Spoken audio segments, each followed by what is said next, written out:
Hello and welcome to a brand new episode of the Nerdpocalypse Podcast. I'm your host, Jay. I'm here with my co-host, Micah. Hey. All right, guys, we're back. Terrence is on vacation, so he'll be back at some point. Okay, so this week we do have some things to talk about. Lawton checked out. No Science and Tech this week, but we do have an interesting one for Stupid Tech. And of course, lightning round in movie and TV news, and then what the fuck in trailers. Okay, so Micah, you actually went and saw Creed 2. What were your thoughts? Terrence's review is spot on. The movie is very, very good. I like that Jaden Smith song now. It's a good song though. Like it is. I had never heard it before, but I like it now because now I imagine Adonis Creed walking to the ring with that song playing in the background. Yeah, context really matters when it comes to music sometimes. Yeah.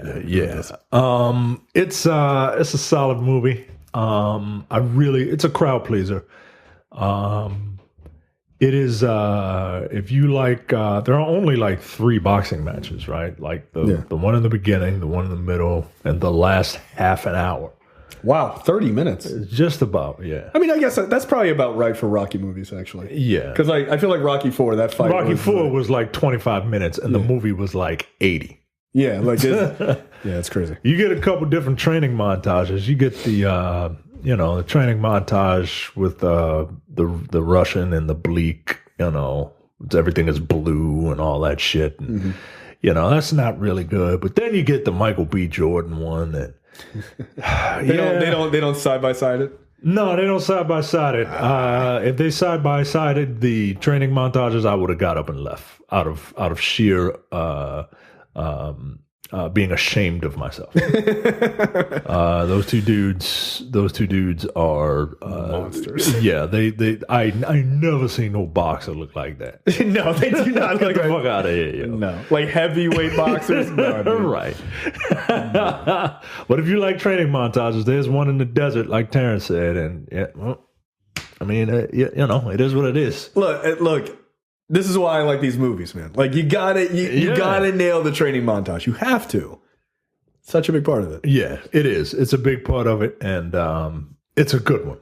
Yeah, because they're in the middle of fucking nowhere. Like this is where the real fighters fight. Like Jesus Christ, the Legionnaires, right? This why are they? Why this is just boxing, dude. Like he's like, no, we gotta go to a desert. Hey, Rocky, aren't you from like Philadelphia? What are you talking about? Right? Yeah, my sparring partner doesn't want a helmet. Like, nah, I don't need no helmet.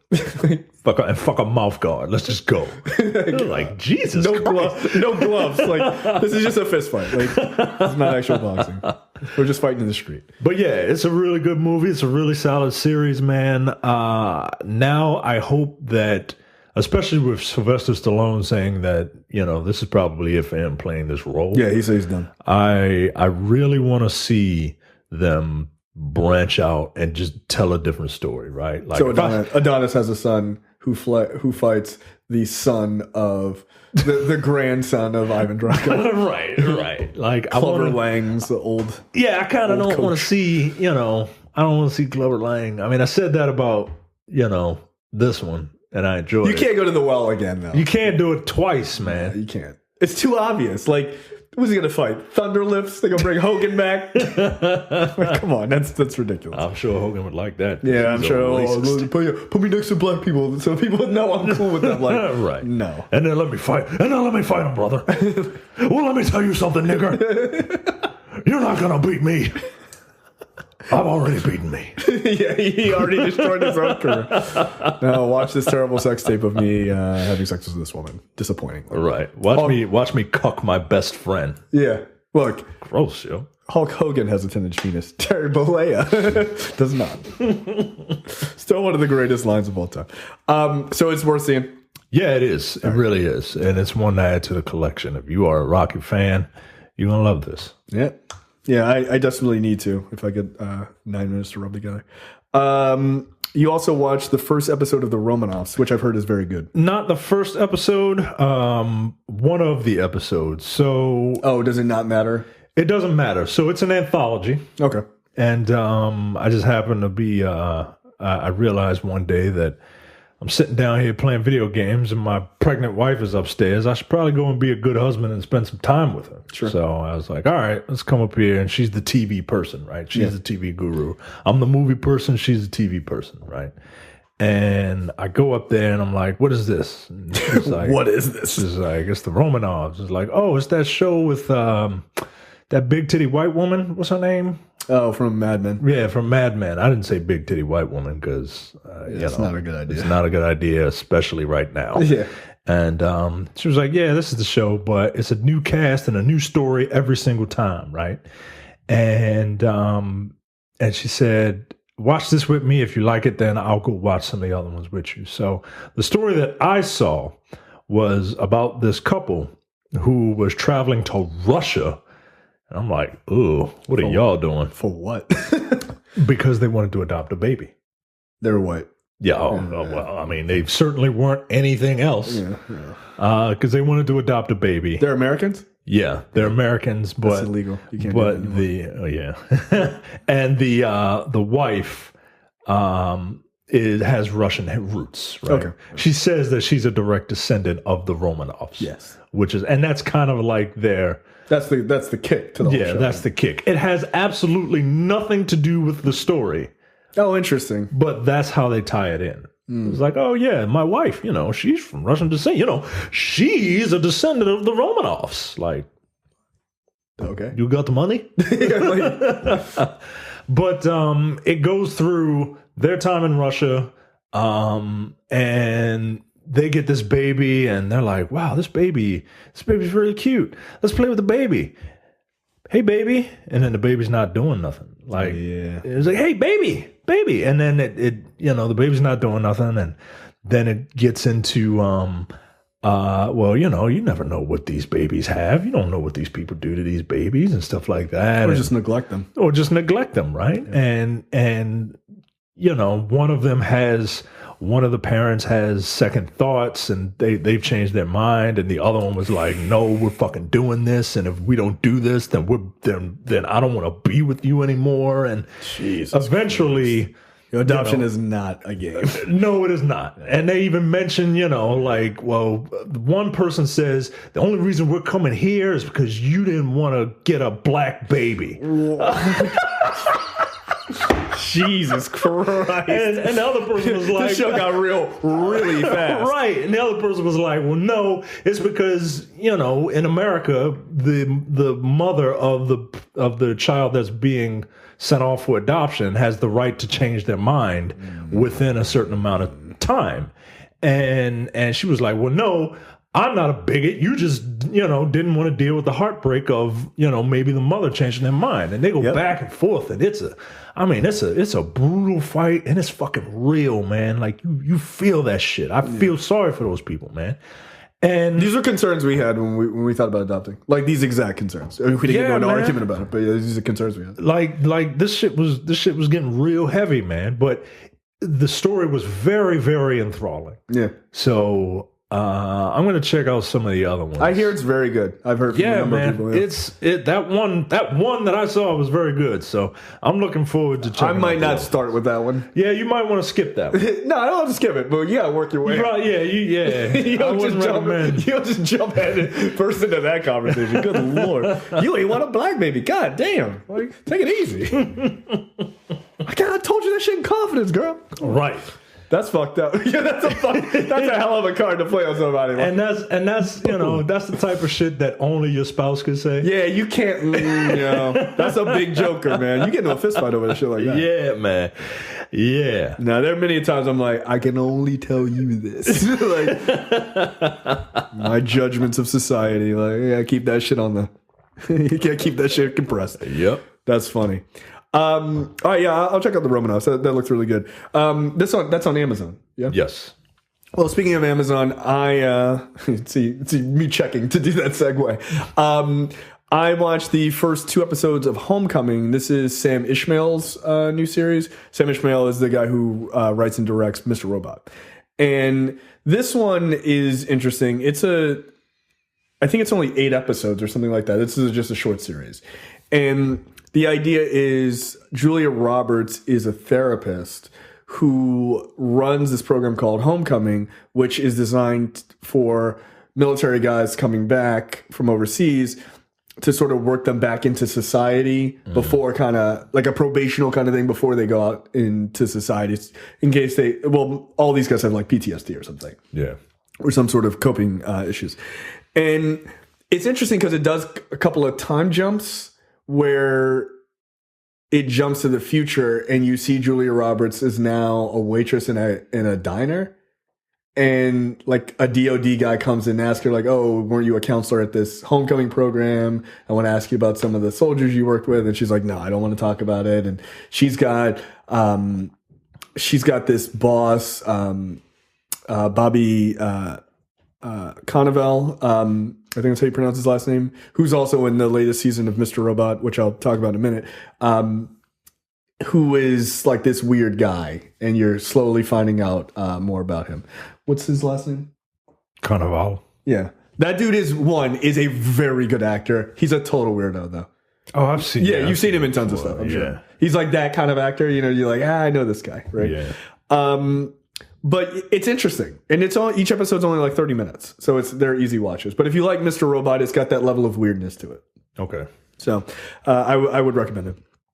I also finished through season 3 of Mr. Robot finally. Yeah, it's really good. Like all the other seasons of Mr. Robot, it's excellent. The thing about Mr. Robot that I like is it has the same issue that Saving Private Ryan has for me. Mm-hmm. Which is anybody can die.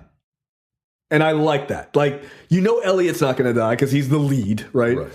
But it has that same element where you're like, yo, I'm not sure these people going to make it. Like, you just don't know. Because in the first season, spoiler alert, like, remember his neighbor or girlfriend or whatever? Yeah. They just straight killed her. Yeah. He was just like, wait, is she dead? Like, no, she going to wake up. Like, wake up. No, she's alive. Like, nah, she dead. So, like, the show has a lot of that and things that you think that are built like in TV shows that they build to a crescendo, like this is gonna happen, and you're like, the hero's gonna stop this from happening. It's not gonna happen. No, that shit happens. like, or something similar to it happens, right? And that's what I like about the show. It always kind of keeps you guessing. You don't know, and then every season has like a big reveal, right? The first season was huge. I don't want to spoil that for people who haven't seen it. Like, I still think it's worth getting surprised by. Yeah. The second season, which you haven't finished, no. You haven't gotten to the reveal in the second season. No. It's fucking huge. Like, I didn't think they could pull off an equally big surprise, but they were able to do it in season 2 as well. Okay. In season 3, the surprise isn't as big, but it's a pretty decent sized surprise about a particular character. So, yeah, it's really good. I would highly recommend it. It ends on season 4 is the final season, so I'm looking forward to it. But the way this season ends, unlike the show we're going to talk about in a second, is really worth it. Like, you're all in, and it ends in an exact way that you want it to end, right? And you're like, yes, that sets up season 4 in the way that you want to see that season done. So okay, yeah, Sam Ishmael's that guy's got some really good ideas in his head. He really does. And then Mike and I did a review, which you'll be able to watch on our YouTube channel, youtube.com/the Nerdpocalypse, or listen to on Coming Distractions by going to comingdistractionspod.com or finding Coming Distractions on whatever podcatcher you use. We did a review of House of Cards season 6 where we talk spoilers, and yeah. Mm-hmm. Yeah. So go listen to that. Should be interesting. All right, let's move right into Stupid Tech.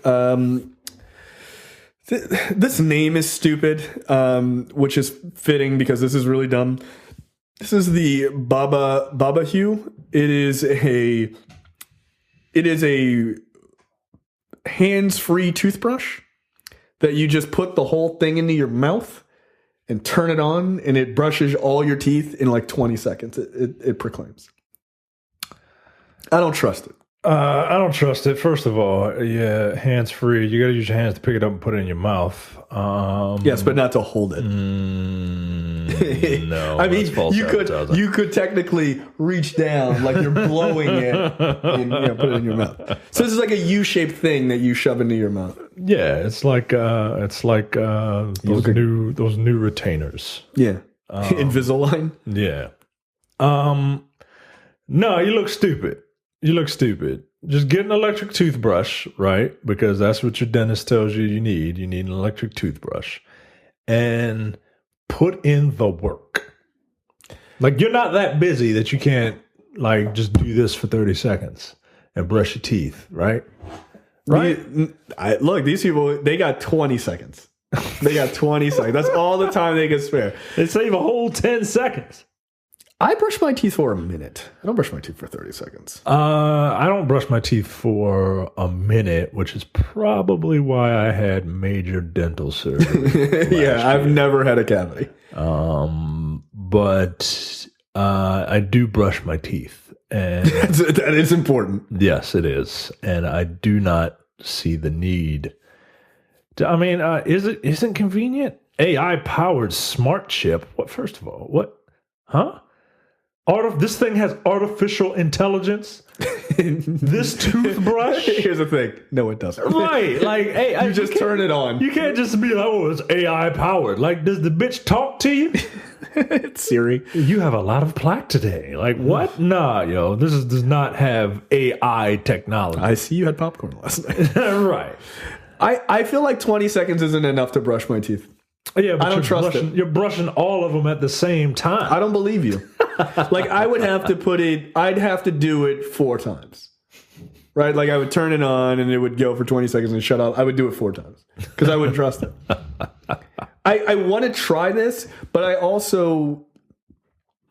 I think that this is just bullshit. It's $79, which isn't bad, by the way. Because, like, an electric toothbrush toothbrushes are like expensive. Triple digits. Yeah. Well, not triple digits, but like to replace all the heads and everything else, like they get pretty expensive, right? Like conventional toothbrushes are way cheaper, which is why most people have them. Right.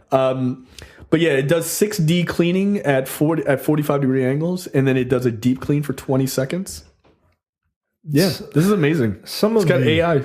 Some of the reasons that they have here for buying this as opposed to the traditional way of brushing one's teeth is that A, you're too lazy to brush your teeth. Well, if I got to walk my ass up to the bathroom to go down on this AI-powered toothbrush, I still have I still have to get up to do that, right? Yeah, that doesn't make true. sense. That's true. Damage to the gum tooth surface. No, when you brush your teeth, you're supposed to, like, the bristles get up under your gums so that they're not without AI technology, they don't. And traditional nylon bristles hurt the gum and enamel. What is yours made of? Like silicone or something. Yeah, that's right. Yeah, boom. Liquid silicone gel, comfortable and effective and hygienic. All right. Yeah. Intelligent brushing. So you're not buying this? No, I'm not buying it. Each brush head is $15. How long does that last? Because if that doesn't last like 6 months, I'm going to be pissed. Yeah, that's why they only do it for 20 seconds. Yeah, they're like, nah. Yeah, see, I don't trust this. No, I don't trust it. Yeah, you don't need this, man. No. Just brush your teeth. Yeah, just get an electric toothbrush. Or just get a regular toothbrush and just, old school. Make sure you go to the nerdpocalypse.com/Amazon. Use that link whenever you buy anything on Amazon. We get a little bit of a kickback. You don't pay anything extra, and it really does, in fact, help us out. Lightning round this week, Micah. I'll have you take that. There's a live-action Cowboy Bebop series headed to Netflix. Now, I am of 2 minds of this. 1, I enjoy Cowboy Bebop. But 2, I've heard that Death Note kind of sucks. Yeah. So that's a good point. I didn't think about Death Note. I feel like if you just do this like Firefly, you could probably get away with it. I think if it didn't have the Cowboy Bebop name, yeah, you could get away with it. People are going to be way too harsh on this. Now that it's got the Cowboy Bebop name, people, like you said, people are going to be very harsh on it, myself included. Yeah, no. And it's got to have the music. Thank you. It's got to have Yoko Kanno and the seatbelts, man. Like, if you can't get them, it's got to have that big band music, man. If it doesn't have that big band music, it's a big part of it. It's iconic, man. Yeah. Especially the intro. I mean, the intro is amazing. Yeah. Who doesn't love Tank, man? Like, come on, yo. I'm so not looking forward to the casting and all of the people who think that all anime characters must be played by Asian people. I don't know too many Asian men named Spiegel as their surname. You don't know that. So I can't imagine they're going to cast too many Asian people, which will piss so many people off. I'm boycotting this. And if it's not an all Asian cast, I'm boycotting this. So says every Twitter account right now. Me, myself, personally, I feel as though Jet Black needs to be a black man. I agree with you. As much as... Fuck it, Terry Crews. Yeah, why the fuck not? Yeah. Because, look, as much as everybody likes to pretend that they hate dubbed anime... that voice actor, I think his name is like Bo Billingsley or some shit like that. That guy killed it, man. And he has a decidedly black voice. And his name is Jet Black, yo. I mean, his name might as well be Black. Jet Black, Black Mamba. Right. Played by Uma Thurman. So I want Jet to be played by a black guy. I kind of want Spike to be played by like a cool Jewish guy. Not just because his last name is Spiegel, which is ridiculous. Not just because his last name is Spiegel, but like he's even got the Jew fro, yo. Like so like Jerry Seinfeld. Well, cooler. Yeah, a lot cooler. What's the deal? Faye and Ed, they can be your Asian characters. Somebody said Ed could be Quvenzhané Wallace? Yeah. From Beast of the Southern... why not? Beast of the Southern Wild. Why not? I could see it. And get that little... I feel like Faye should be Asian. She looks decidedly Asian in the anime to me. Yeah, she does. And, but yeah, I don't know. Johnny, our friend Johnny, says that he 100%, no bullshit, thinks that Jet Black should be played by Batista. That's not bad, actually. I mean, it's not bad. It's not what I want. But it's not bad. No, but it's not a bad choice for that character. No. I could see it. But I can see the looks. I don't know about the personality. I don't know if Dave's got that, Well, it's interesting because the writer that's going to write this, Christopher Yost, wrote Thor: The Dark World and Thor: Ragnarok. Huh. So they might be able to write Batista in a way that works, like somewhere between Jet Black and his skill. Yeah. So who knows? I am looking forward to this, though. I want this to be good. There's a lot of anime and Japanese stories that came out this week from Netflix specifically. Like they're doing a Ultraman, bringing out Evangelion. Yeah, which is it'll be nice to watch that again. So yeah, and it's a new Ultraman series, right? Yeah, it's a new 3D Ultraman. It looked cool. Yeah, it did. I don't know that I'm going to rush out to watch it, but yeah, it looked cool. All right, next up. An all-female Spider-Person spinoff announced. Spider-Person. I mean, that's what you say nowadays, right? That's true. Looks like Sony is expanding its Spider-Verse universe with a new spinoff starring Spider-Gwen and several other female members of the Spider-Man universe. So everyone is saying... Madam Web, fuck off. Everyone is saying that Into the Spider-Verse is the best comic book movie this year. That has me super excited. Whoa. Was Infinity War this year or last year? This year. Okay. All right. Look, I'm ready to believe. Here's the thing. I'm ready to believe. Here's the thing. I don't think it's necessarily fair to put animated movies up against live action films because it's far easier to do things in animation, and people psychologically give animation a pass for the fantastical shit, right. That being said, it looks fucking great and I'm super excited to see it. I just think it's a little insane to say that. I'm ready to believe that this story is a story that is... you got to keep in mind that Infinity War has a lot of emotion packed behind it. It has 10 years of lead up. You think it's actually going to be better than Venom? That feels almost impossible, right? Yo, people are still saying that movie. People are still saying it, and Yo, China, what are you doing? And people are still seeing it. And if this movie is as good as everyone says it is, kiss Tom Holland goodbye, yo. Yep, absolutely. There's no way he's gonna be in many more MCU movies after that. But anyway, back to this specific story. Into the Spider-Verse was not directed by Phil Lord and Chris Miller. They are producers. Whatever this website is, but they are expected to be involved somehow. But the film will be, the female Spider-Person film will be helmed by Lauren Montgomery, who directed Voltron, I guess, and people seem to really like that one. Feature characters like Spider-Woman, Silk, Madam Web, and others. Okay. I mean, I'm not keen on Madam Web, but all right. Madam Web. She ruined that whole season of the animated Spider-Man cartoon for me. Yeah. It's like, stop going to see this old broad. Madam Web was kind of dumb. Yes, very. But I'm down for this. Spider-Man's female counterparts are, they get shrill shift. What is the proper term? Short-changed? Yeah, short-changed. What the fuck are you talking about? I have no idea. They don't get the love that they deserve in mainstream culture. Right. Gwen does now. But she does now. But the funny thing is, while that's very true, his female counterparts are actually very well done characters. Yeah. Like, they're not just, what I like about like Silk and, Spider-Woman and stuff like that, they're not necessarily just analogs of Spider-Man. They're not just like palette swaps of Spider-Man. They actually have their own personalities. Right. They are very, very different. There's a new spider called Spider-Bite.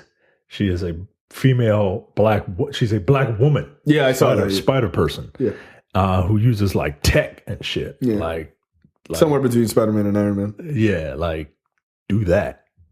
Yeah. Put Spider-Bite. I mean, look, they're putting fucking Peter Porker in this one. There's no reason not to do all these other Spider characters.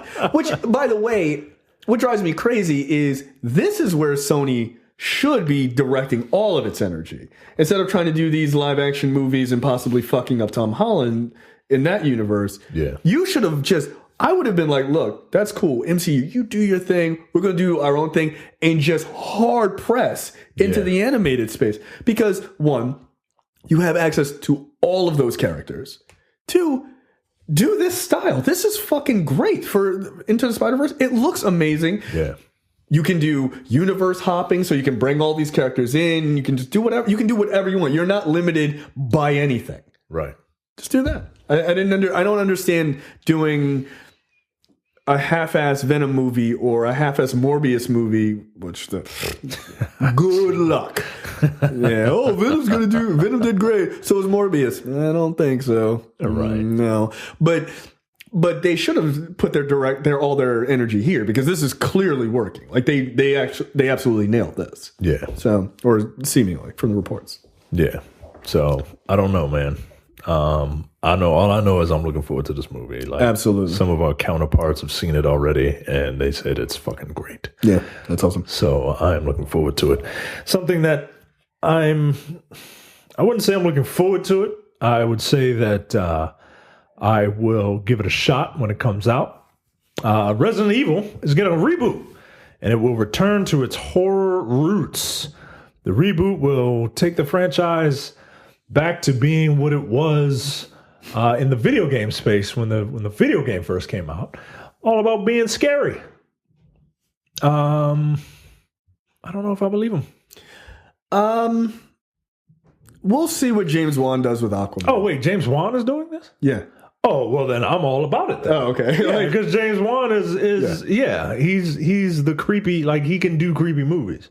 Yeah, I feel like James Wan, I don't give a shit about the Resident Evil movies or a reboot of the Resident Evil movies. That, to me, is ludicrous. Why would I ever care about that at this point? But James Wan coming in to direct this, that changes my perspective on it completely. Yeah, because absolutely. I think he's a really talented director. Absolutely. He is the one that did... he did The Conjuring. Yeah, he knows horror. So, all right, I'm looking forward to it then. Yeah, it literally changes your attitude just for him. Yep. I mean, look, from all looks, Aquaman looks really good, and if that and early talk is very good too. But like if he's able to pull that off, I think he can pull Resident Evil out of the dredges that are the dustbin of history for me. Yeah. So good, and it needs to be rebooted. Like you can't work in that universe that's already exists. It's a mess. Man. No, you can't. And we don't need that. And it's a pretty easy setup, especially if you are going to follow the earlier games. Yeah. Yeah. All right. I'm looking forward to it now that I know who's doing it. Something that I'm not necessarily looking forward to because I don't know anything about the Blue Beetle is whatever this Blue Beetle movie is going to be. It's in development, which means nothing. What was the thing you guys were talking about in Dense Pixels? It's in the not in the development path. It was like it's in the pre-development path or whatever. Yeah, it's in pre-alpha or some shit like that. Like that doesn't mean anything. A movie is in development. Yeah, I'm developing a movie too. Yeah, it's a Brown Hornet. Right. It'll never see the light of day. Right. So, we'll see. It's based on the Jamie Reyes version of the character. Look, whenever a news story, quote unquote, comes out and says movies in development, I just pass it on because in development doesn't mean anything. Yeah. There's a lot of movies in development over at DC, so who knows? But it is interesting. It's the first standalone superhero movie featuring a Latino character as the lead, which is good. Yeah. Okay. That's fine. Look, I don't really find Blue Beetle to be all that super interesting on his own. I think he works best as a buddy cop movie with Booster Gold. Mm. But if this is their way to sort of move into that direction, sure. But it feels like it would make more sense to just go with the buddy cop right off the top. Yeah. I mean, because Blue Beetle is Blue Beetle a big enough character to garner their own solo movie? But I guess you could say, is Ant-Man a big enough character too? So, and that worked. Yeah, and that worked. So I guess it's also more established. Like as a universe, the MCU is more established, where the DCEU is not.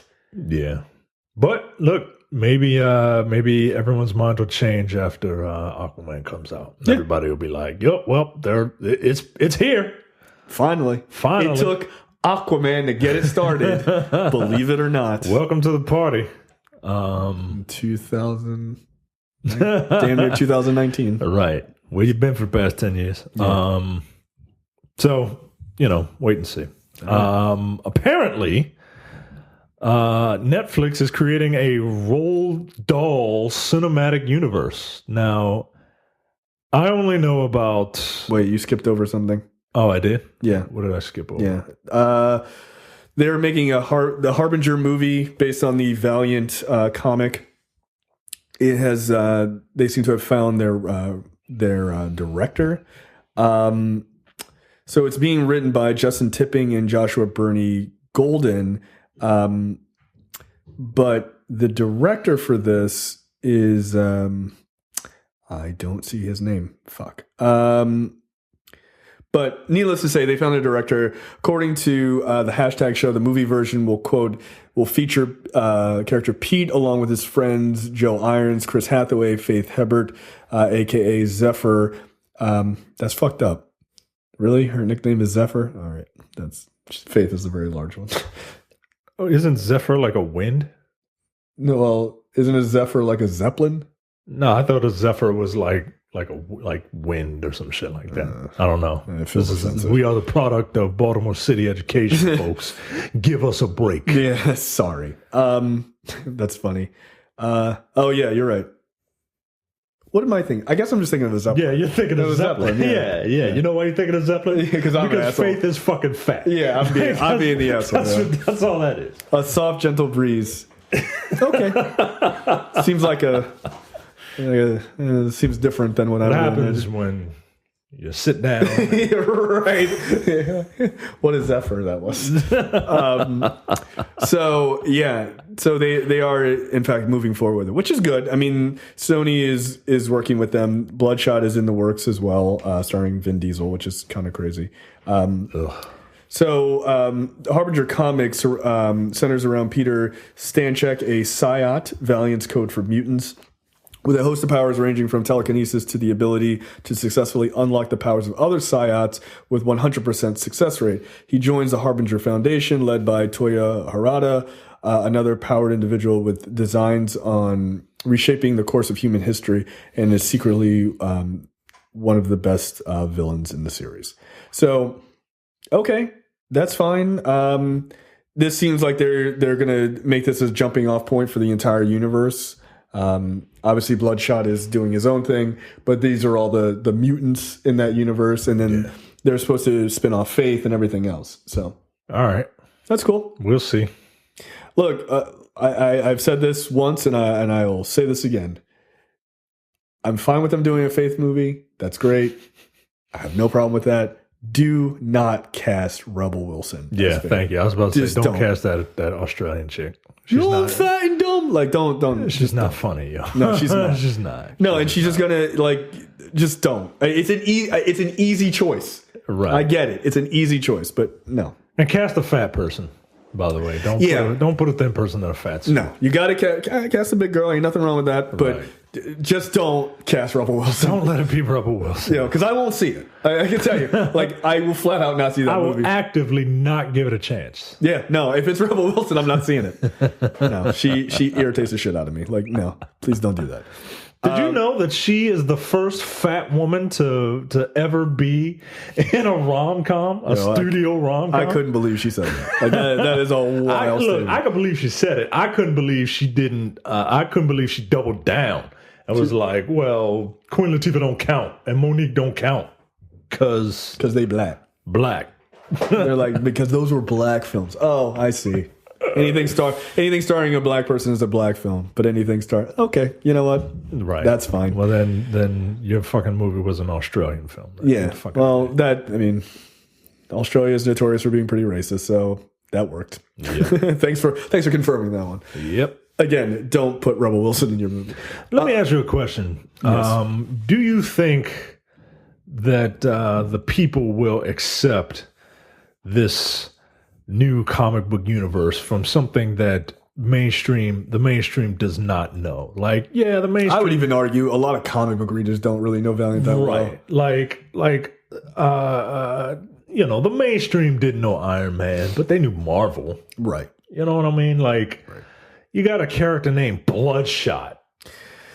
Like, are people gonna are they looking for that PG-13 money with a character named Bloodshot?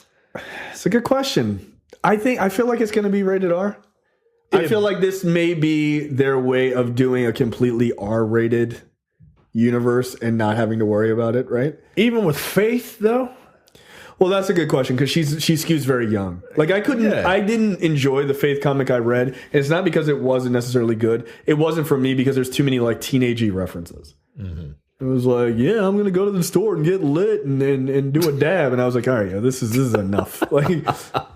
Like it might as well just had millennial stamped, like post millennial stamped onto the cover. I was like, I'm way too old for this. That's fine. I'm just way too old for it. So yeah, maybe if they pulled it off. Look, if Bloodshot is good, then it'll work. If this is good, if Harbinger is good, then people will give it a chance, right?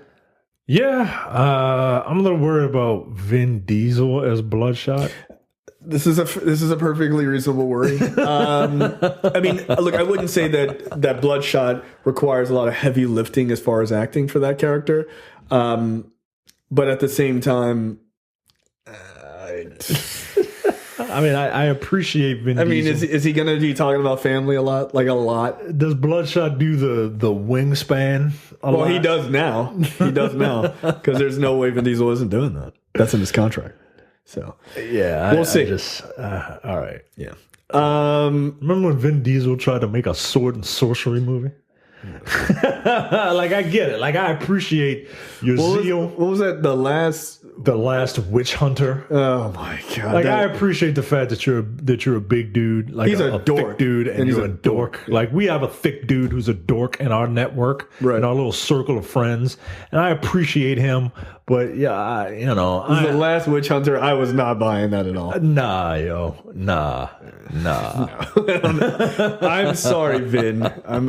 I know Vin Diesel is your D&D name. I get Which it. is, I mean, like, it's your D&D, it's your Dungeons and Dragons name. Vin Diesel is your Dungeons and Dragons name. He sold Street Sharks. Did you ever see that video? Yeah, I've seen it. Street Sharks. Like, he's a giant nerd. He is, man. And I like that about him. I do. But The Last Witch Hunter, I wasn't seeing that. That movie looked bad. Yeah, sometimes you gotta stay in your lane. You know what I mean? Our buddy, our big thick dude who's a dork, he's into all this shit, right? And he's into like dressing up like He-Man and shit like that, which is all good. I ain't putting that nigga in a movie. No, cast him as Black He-Man. Like his He-Man's like black cousin from Detroit. Right. That would be hilarious. Yo, what up, He-Man? Yo, who's that? No, that's He-Bro. That's my cousin. Yo. Right. I got the power, bitch. Why are you so angry, dog? Shout out Prince Adam. Movie and TV news this week. For some reason, Netflix is creating a Roald Dahl cinematic universe. I just call him Roald Dahl. ROLLDOLL. That's fine. I don't fucking get it. Which, he's most famous for writing like Charlie and the Chocolate Factory, James and the Giant Peach, and all these other sort of like weird, dark kids books. Also,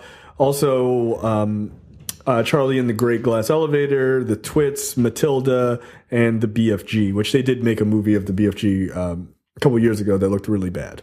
So maybe they'll do that again. Look, that's fine. This isn't for me. I don't really care. But for those who do, sure. Yeah, I never really got into Roald Dahl. Like Charlie and the Chocolate Factory is a classic. I'll take your word for it. You've never seen it? Nope. Yeah, at some point you'll probably sit your kid down to watch that and try to scare the bejesus out of him about eating too much candy or whatever. But like it's not really about that, but it's like a weird morality tale. But Gene Wilder's very good in it. And in there are moments you're like, how is this for children? Like, how? The Johnny Depp one was bad.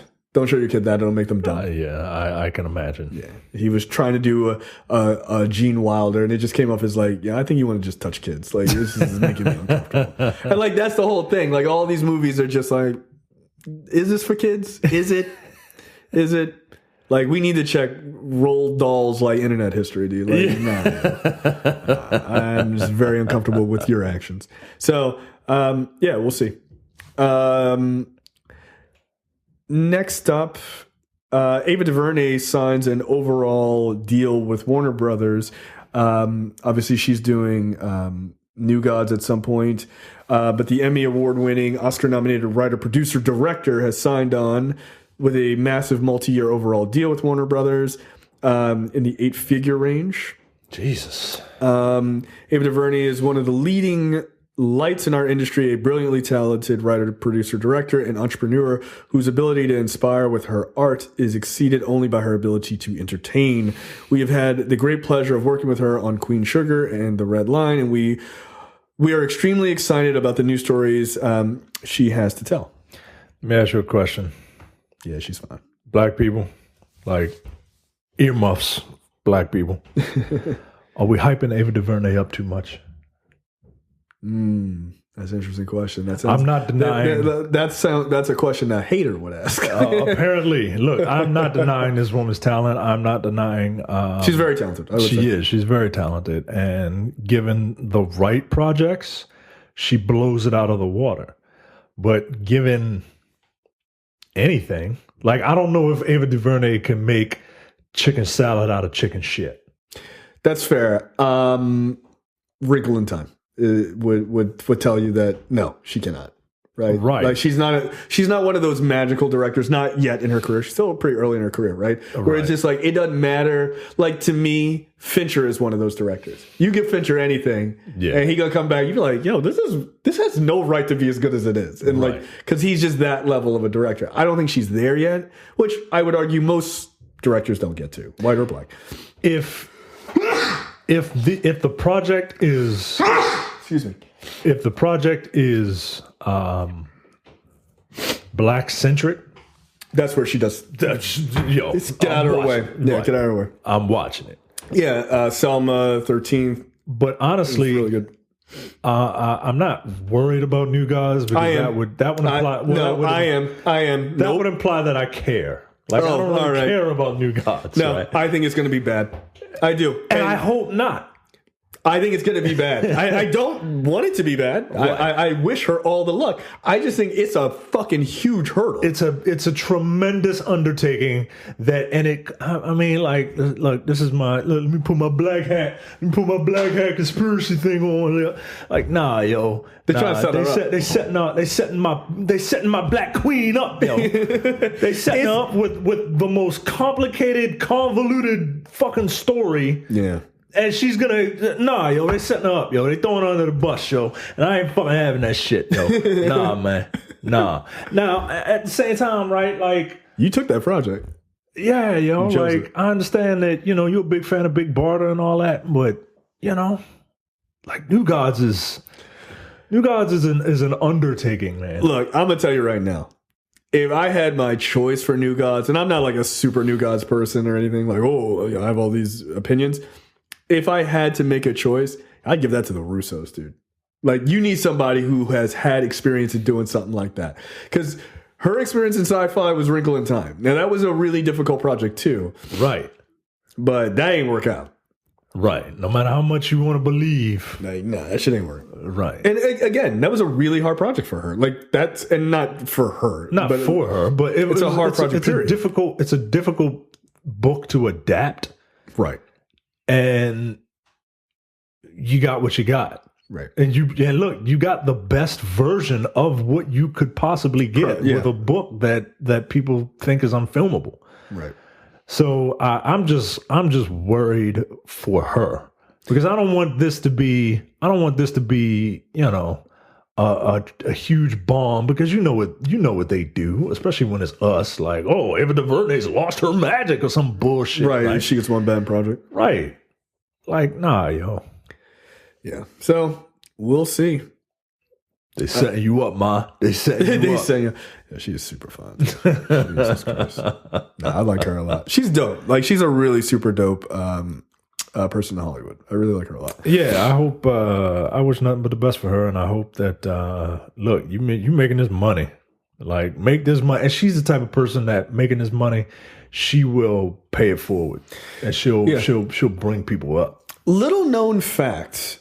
I'm pretty sure Ava DuVernay's first credit in Hollywood, you can look this up. I'm pretty sure her first credit is she was like a low-level production assistant on Spider-Man 3. Yes, she was. Yeah. Like getting sodas and shit. Yeah. Yeah. And she just worked her way up. She didn't go to film school. Nope. And she didn't make her first film until she was like 30-something. 30-something. Yeah, she said she didn't even pick up a camera until she was in her 30s. Right. Some people just have a talent, man. Like, they just do. Right. But I think she's super, super talented. But yeah. Like, I hope New Gods that's a tough one, man. I just feel it. You know what I mean? Like, you ever know that you're gonna get angry about something? Yep. And I just feel it. Know. More than you know. I just feel it, man. And I don't. I think. Look, here's what's gonna make me mad about New Gods is if New Gods is bad or just like middling. Which is more likely, right? Like, it would just be like, it was okay. Like, because she's a good director that given something super complicated, they can generally just make something that's fine, right? Like, if they can't really nail it. Right. That's what A Wrinkle in Time was. Right. It's fine. My fear is that people's love for Ava DuVernay will not allow them to admit that it wasn't great. Oh, we've already seen that. And that bothers because people Wrinkle in Time was amazing. No, it wasn't. Just stop it. Knock it off. Like, it's okay to really like someone and be disappointed. Like, if you were, it's totally fine if you really like Rockstar games. You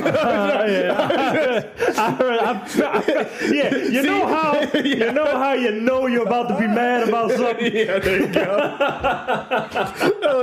That was the only reason why I said that. No, but it's, although I felt like you mischaracterized what I said about it on the show. It's I don't know what you're talking about. I don't know what you're talking about at all. Yeah, it's fine. It's fine. Just gonna let it go.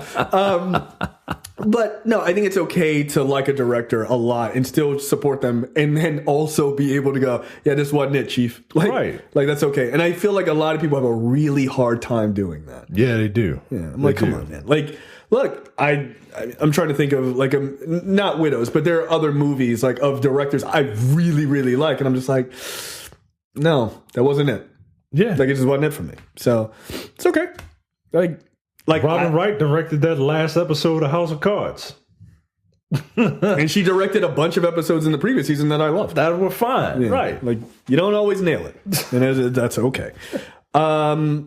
Next up, Judge Dredd owner starting $100 million studio. Rebellion Developments is starting its own $100 million studio near Oxford, England, where really smart people are, to speed up production on their upcoming Judge Dredd Mega City 1 show, as well as other 2080 properties it bought in 2000. Primarily known as a video game company, Rebellion is responsible for franchises such as Sniper Elite. You know that game series, right? Yes. Yeah. It's actually surprisingly popular. Yeah, no, it looks cool. Like they show like the bullet going like through a dude's balls. Right? Yeah. Like they're like way too graphic. I think one of their expansions you could kill Hitler. Yes, that is true. That sounded pretty awesome. Yeah. So they're trying to get their Judge Dredd series off the ground, which is cool. There's still talk that Carl Urban could play Dredd, which is dope. Yeah. Killer, keep that dream alive, man. Like, even if it ain't true, don't let people know that. Because I feel like until you absolutely have to go, all right, Carl Urban's not in this, you can keep people pretty interested in this. Yeah. But I hope he does come back, because I thought he was really good as Dredd. And that should have gotten a sequel. Yeah, it should have. But it just didn't do well in the States. And I think it's mostly because it came out at the same time as The Raid. And it seemed like a very similar movie. Yeah. And then people just thought, oh, it's like Judge Dredd, the fucking Stallone movie, which was horrible. Yeah. Which somehow didn't make this list of like the worst comic book movies, like the 35 of the worst comic book movies. I was like, how is Judge Dredd not on this list? Yeah, I saw that. Like number 2. I didn't even bother. Somebody said Blade and Blade 2 were on that list. I'm like, yo, stop it. You better get the fuck out of my face. One, I agree Blade 2 is not, I don't think Blade 2 is that great, but it's not one of the worst comic book movies at all. Right. Justice League wasn't on there. Okay, like this list. Was Blade 3 on it? Yes. Oh, I was about to say. I was getting real mad. Yeah, Blade 3 deserves to be there. Yeah, no, without a doubt. So, yeah, hopefully Judge Dredd Mega City 1 gets off the ground relatively soon. And hopefully Carl Urban comes back. Next up, this is kind of interesting. YouTube is making all of its original programming free to view. So yeah, I guess YouTube Red is not doing nearly as hot as they had previously thought it would. Yeah, Brad. Well, he got it so he didn't have to watch commercials. Yeah, that's all. He didn't get it from Cobra Kai. He got it because he's lazy. If you like waiting. Classic Brad. Yeah. So yeah, Cobra Kai. They have a sci-fi show called Origins and Impulse, and then they, I guess, had a movie, or maybe there was a series called Step Up High Water. Is that one of them dancing movies? Yeah, in the Step Up series. In the Step Up franchise? Yeah. Wow. You're not trying to watch the Step Up High Water? Nah, yo. You're not trying to get like served it's or whatever? It's a series. Oh, okay. Here's what I'm not watching. A dance series. Fuck out of here. But I did watch the first 2 episodes of Cobra Kai. That's really good. It's actually surprisingly good. That's what everybody says. Yeah, no, like Billy Zabka actually he carries the series. Like, he does a really good job. You're like, why am I enjoying this? It has no right to be good, but it totally works to like kind of play Daniel LaRusso as the villain, at least in Billy Zabka's eyes, which makes sense. Yeah, I don't know why more people don't do that. Like if you want to remake something, like do it that way. Yeah, reverse it. Yeah. Like, well, this isn't a reboot. This is it's a continuation. There's but yeah, I don't know why more people don't do that. Like, let's see a story through the villain's eyes. You know what I mean? Like, that'd be kind of an interesting thing. Like a Fantastic Four movie with Doom, from Doom's perspective. Thank you. Yeah, the gross. Yeah, so yeah, YouTube Premium, formerly known as YouTube Red, all their Origins series will be free to watch. So that's cool. Yeah. And apparently the only one worth a damn is Cobra Kai, so have fun. Yeah. So I will finish watching that series whenever this transition happens. I don't know. It might be available now. I have no idea. But I'll do that. No question of the week. So we're going to move right into What the Fuck, brought to you by JTD. Micah, take it away. Doctors pull jewelry from woman's stomach as condition sees her eat metal. Oh, she have like pica or something? Graphic content. Fucking fuck. Doctors remove 1.5 kilograms of foreign objects, including nails, nuts, bolts, safety pins, and bracelets. She must have pica or something like that. Doctors were left scratching their heads in disbelief after they removed dozens of metal objects, including bracelets, rings, and hairpins from a female patient's stomach. The woman, only known as Sanjita, was admitted to the hospital suffering from severe stomach pains. Concerned doctors ran a series of tests to see what might be behind her painful symptoms. To see what the fuck her problem was. They were dumbfounded when they saw a lump in her stomach containing a bunch of foreign objects. She has... Jesus Christ! Oh my God, don't do that. The woman had consumed so much metal it perforated her stomach. Oh, buddy. Yeah, this x-ray doesn't look good either. Okay. Dr. Nitin Parmar, senior surgeon at the hospital in India, said the stomach of the woman had become rock hard when we conducted the x-ray.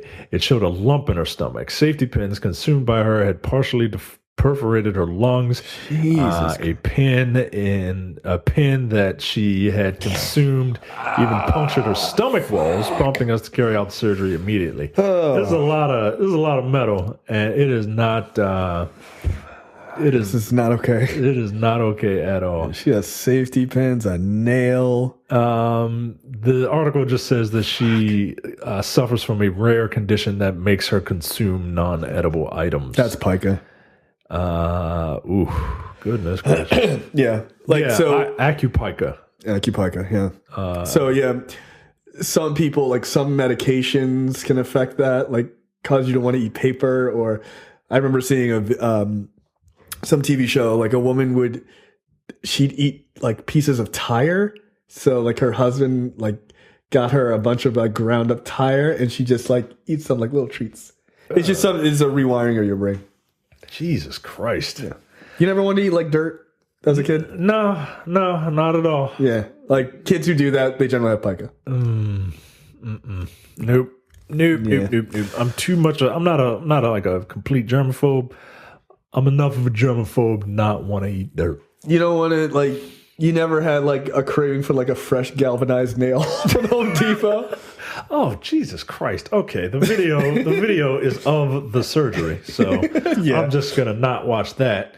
And no, I've never wanted to eat dirt. I've never wanted to eat anything that is non-edible. There are quite a few things that are edible that I don't want to eat. I'm sad to say that Micah does not suffer from pica, so he doesn't have any first-hand experience. And no, I would not, if anyone is asking, eat a nail or any of the other things that you would eat. What if it was seasoned really well? I mean, like what kind of seasoning? Like adobo? All right, maybe. Like, she had that shit raw. That shit was bland. Yeah, all right. Let me just, before I get into the story, JTD, go fuck yourself. Itchy feet. Boy's feet infected with worms crawling under his skin after he was buried on a beach. Oh, yeah, don't do that. Don't bury your kids in the beach. Yikes. He was left in crippling pain and has been battling the infestation for a month. His mother took to Facebook to warn others of the dangers of parasites living on beaches.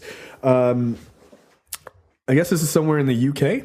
Oh, no. It was in Florida. Of course. Fuck, yo. Of course. Amir, these are your people. I'm going to have to save this story.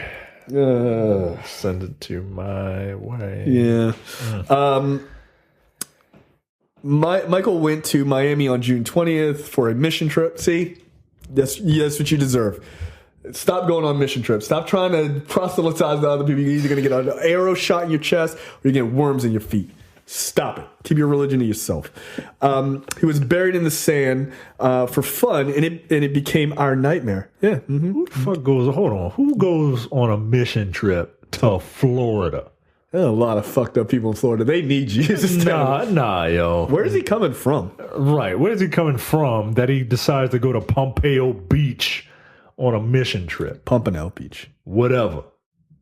Yeah, I'm not going to Florida for anything. Nobody goes to the beach on a mission for a mission trip. Oh my god! Look at this worm, yo. Is this the real worm or is this like a mock-up? I think it's a digital representation. Yeah, it's got to be because the thing has fangs. For fuck's sakes, that's probably true in real life.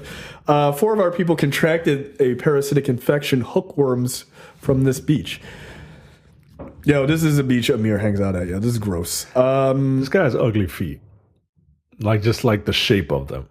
Like, not to mention the fact that they have worms going in and out of them. But Kelly also claims that the health department at Pompano Beach told her everyone knows to wear shoes on the beach because you can get parasites. Yo, what? Nah, yo, you're not supposed to wear shoes on the beach. Not everyone knows it. That is not a thing. That is not a thing that everyone knows. It is a thing that everyone should do. Oh, yeah. I don't like that at all. And but then you're getting in the water anyway. Then you put them back on, and then when you I'm saying you're in the water. There are other things in the water. Stop getting the when you come from the beach. When you come from the beach, they have fountains there where you're supposed to wash your feet off. Oh, and it's not just for the sand, right? Like people are like, oh, it's just for the sand. I can walk into my car with sandy feet. No, it's not for the sand. It's for all the other shit. It's for all the other shit that you can't see. Yeah, like when I pee in the ocean, you don't want that on your feet. You don't do that shit either. Nah, don't take your pants. Something go right up in there. Just ride the stream back in. Yeah, nah, man. Nah. But yeah, you're supposed to wash your feet. Oh. That's what those fountains are there for. They're not for the dog. I don't like any of this. This was a mistake. Nasty. Yeah. Nah, yeah. You get a nasty award for this. All right, that's it for What the Fuck. Trailers. Speaking of What the Fuck, trailer for Artemis Fowl. I don't know what this is. This looks like a generic Disney movie that I have no interest in at all. Yeah, I'm sorry, people. Like, I know there's a couple people who are like totally into this. I thought Artemis Fowl was the story of a talking bird.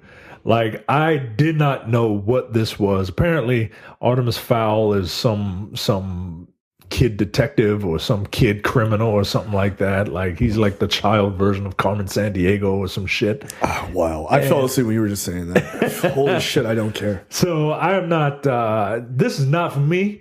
If this does it for you, that's cool. By all means, enjoy it. Let us know how wrong we are. That's right. But I'm not. Carrie, I think Carrie she wasn't excited to see this, but she read the book. So guess what, Carrie? Screener's all yours. Yeah, you also like Fallout 76, so your judgment is thrown. You're out of whack right now. Yeah, that's like having 2 different opinions on a Red Dead game. Anyway, there was one opinion that I don't like it, but it is a very good game. Interesting. I didn't give it 3 scores. I'll tell you that. Interesting. Yeah, it is interesting. I'm just gonna keep this little nugget in the back of my head to use as a hammer to beat you over the head with from time to time. Runaway Season 2's trailer is out today. Look, if you haven't watched Runaways, it's on Hulu. If you have Hulu, it's really good. So Season 2 starts December 21st. So check that out. The Season 2 looks good. It seems to be picking up right in the same sort of kind of crescendo that the first season ended on. So everything seems to be amped up to an 11, which is great. Yeah. And then the first teaser trailer for Lion King, the animated version of the famous animated movie. Yeah, the CGI version of the animated movie. It looks really good. Yeah, it does. Looks very good. Look, Lion King is one of my favorite movies of all time. Agreed. And it's going to take me a minute to see those lifelike animals talking. What was it? I saw something. They were like, "Yo, this ain't that good. This is CGI. Did you want them to get real lions to talk? What the fuck are you talking about?" Right? What? Why didn't they use real animals? Right? Why didn't you get the real talking lion? All right, yo. Can't believe Beyonce's gonna be in this. All right, she's gonna sound different. You want Beyonce to do an African accent? No, you don't. I don't. No. Nala is going to be from fucking Houston, Texas. And that's fine. That's fine. You were here to sing. Let's get real. That is why you were here. Right. Yeah, I mean, it looks good. I mean, the CGI is great. Like, it's impressive. Yeah, it is, man. James Earl Jones, let's hope that, they give him a lozenge, because last time he was lending his voice to Darth Vader, he sounded his age. Yeah, you can hear it. He really sounded his age, and I don't want that. I want James Earl Jones to be James Earl Jones. This is CNN. Yeah, man. Like, yeah, we'll see. Besides Beyonce, Knowles, Carter in this movie, do you have any problems with any of the casting? No, I'm glad that a little black kid as little Simba is getting shine, right? Yeah, because they had a white kid voice baby Simba, and all of a sudden, when Simba says, "Oh, I just can't wait to be king," it sounded like Michael Jackson circa 1974 was there. And this little black kid was singing. And I'm like, come on, movie. You're not going to have me think that this very much white guy is just busting off. "Oh, I just can't wait to be king." Like, nah, yo. Nah. There's a little too much soul. There's a little too much. Yeah, nah, yo. So yeah, he's played by a little black kid who probably will be doing the singing. I've never heard of the kid before, but he'll probably be singing voice. Yeah, I think all of the characters are doing their own singing. That's why you picked Donald Glover as well. Right. And I can't wait to hear Donald Glover and Beyonce sing "Can You Feel the Love Tonight." Oof. Yo, there's so much good music and Chiwetel Ejiofor as Scar. I mean, I can't wait for that. I can't wait. Yeah, Scar is such a great character. He's my favorite character in the movie. So I'm really looking forward to him just crushing it. I am, man, and I was a little worried. I didn't know who was going to be Scar, right? And Jeremy Irons, like, he has that voice. Yeah, But I think Chiwetel Ejiofor could pull it off. Keegan-Michael Key as one of them hyenas. I mean, that makes perfect sense to me. Yeah, I don't know why they don't have the other Peel or Key or whatever. The other guy. Yeah, that's fine. And John Oliver is Toucan Sam. Yeah, come on, he looks like the character. Right. He looks like that fucking bird. Like, come on. And then they have Billy Eichner and Seth Rogen are it's Timon and Pumbaa. Yeah, that makes sense too. That's actually very good. And I forget the guy's name. He played T'Challa. The father. Yeah, the father. I forget his name. I should remember his name. He's playing Rafiki. Rafiki, yeah, the monkey. Is Benson dead? Is Robert Guillaume dead? Robert Guillaume is dead. Okay. All right. Well, then I'll allow it. Let's go get some dinner. Right. All right, that's it for us. We will see you guys a little bit shorter of a show this week, but we will see you guys next week. See you. Bye. You're watching the Nerdpocalypse YouTube channel. Make sure you click that button to subscribe and check out our weekly podcast where we talk about movie, TV, news, tech, and weird stories from around the internet.